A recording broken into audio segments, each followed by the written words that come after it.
নতুন রাজনৈতিক দল গঠনে প্রয়োজনীয় উপদেষ্টা পদ ছাড়তে রাজি আছেন বলে জানিয়েছেন তথ্য উপদেষ্টা নাহিদ ইসলাম। এ মাসের শেষের দিকে নতুন দলের ঘোষণা হতে পারে বলেও জানান তিনি।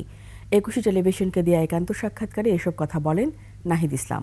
তানজিলা তাসনিমের রিপোর্ট। নতুন দল গঠন নিয়ে বেশ কিছুদিন ধরেই চলছে আলোচনা। এই দল গঠনের দায়িত্বে আছে জাতীয় নাগরিক কমিটি এবং বৈষম্য বিরোধী ছাত্র আন্দোলন। নতুন দল ঘোষণা ও ভবিষ্যৎ পরিকল্পনা নিয়ে ২১ টেলিভিশনের সাথে একান্তে কথা বলেছেন তথ্য উপদেষ্টা নাহিদ ইসলাম। তিনি জানান, সরকারি থেকে নতুন দল গঠন সম্ভব নয়। তাছাড়া সরকার এখন স্থিতিশীল, তাই জনগণের কাছে যাওয়া বেশি জরুরি। আমি ব্যক্তিগতভাবেও চিন্তা ভাবনা করছি, যদি আমার সরকারের মনে করি যে সরকারের থেকে আমার এখন মাঠে যাওয়া, জনগণের সাথে কাজ করাটা বেশি জরুরি মনে হয়, তাহলে আমি সরকার ছেড়ে দেব এবং হয়তো সেই দলের প্রক্রিয়া যুক্ত হব। নির্বাচন নিয়েও কথা বলেন তথ্য উপদেষ্টা। জানান, এবারের নির্বাচন হবে সম্পূর্ণ ভিন্ন।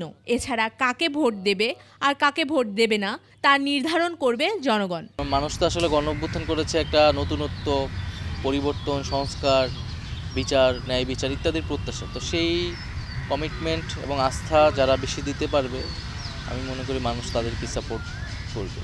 সংস্কার কমিশনের সুপারিশ যেন নির্বাচিত সরকার কার্যকর করে, সে কারণে লিখিত চুক্তির কথাও বলেন নাহিদ ইসলাম। আমাদের একটা ঐক্যমতের একটা চুক্তি বা স্মারক আসলে তৈরি করা উচিত, যে সামনের যেই আসুক সরকারে এই সংস্কারগুলো তারা অব্যাহত রাখবে। আওয়ামী লীগ নিষিদ্ধ প্রসঙ্গে নাহিদ বলেন, এটি আইনি প্রক্রিয়া। বিচারিক প্রক্রিয়ার মাধ্যমেই আসলে আমরা আওয়ামী লীগের বিষয়টা সুরাহা করব। ভারতীয় গণমাধ্যম পলাতক শেখ হাসিনা এবং আওয়ামী লীগের উস্কানির কারণেই ধানমন্ডি ৩২-এ আগুন দিয়েছে ছাত্র জনতা। সেই জিনিসটাকে কিন্তু আবার উস্কে দিচ্ছে আওয়ামী লীগ এবং শেখ হাসিনা নিজেই, এবং সেটা ভারতের প্রশ্রয়ে তারা করতেছে।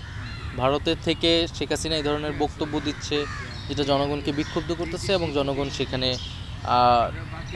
গিয়ে হয়তো ভাঙচুর করেছে।